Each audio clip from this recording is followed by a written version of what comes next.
Hello English learners, मी Shilvan Phulkar. Auxin academy of English या YouTube चॅनलवर आपलं सहर्ष स्वागत आहे. आज आपण शिकणार आहोत काही पॉझिटिव्ह ॲडजेक्टिव्ह्ज आणि पॉझिटिव्ह प्रोनाउन्स मध्ये नेमका काय फरक आहे या छोट्याशा व्हिडिओमधून. पॉझिटिव्ह ॲडजेक्टिव्ह्ज म्हणजे मालकीदर्शक विशेषणं. ती आहेत माय, आवर, योर, हिज, हर, इट्स आणि देअर. हे नामाच्या आधी येतात. म्हणजे एखादी वस्तू व व्यक्ती कोणाच्या तरी मालकीची आहे हे सांगतात.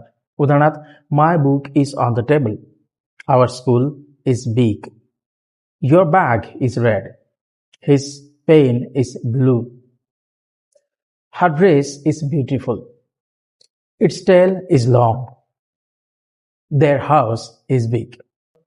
सोपा नियम आहे. पॉझिटिव्ह ॲडजेक्टिव्ह्ज सोबत आपण नाउनचा वापर करतो. आता पाहूयात पॉझिटिव्ह प्रोनाउन्स कोणते आहेत. हे शब्द म्हणजे my, ours, yours, his, hers, its आणि देअर्स हे नाउन न वापरता वापरले जातात. स्वतःच्या जागी नाउनची जागा घेतात.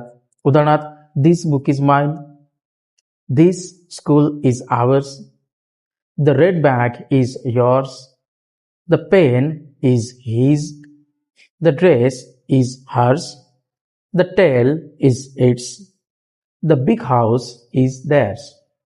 रूल: नाउन न वापरता पॉझिटिव्ह प्रोनाउन्स स्वतः नाउनची जागा घेतात. क्विक टिप: ॲडजेक्टिव्ह्ज नामासोबत वापरतात. प्रोनाउन्स नाउन न वापरता स्वतः येतात.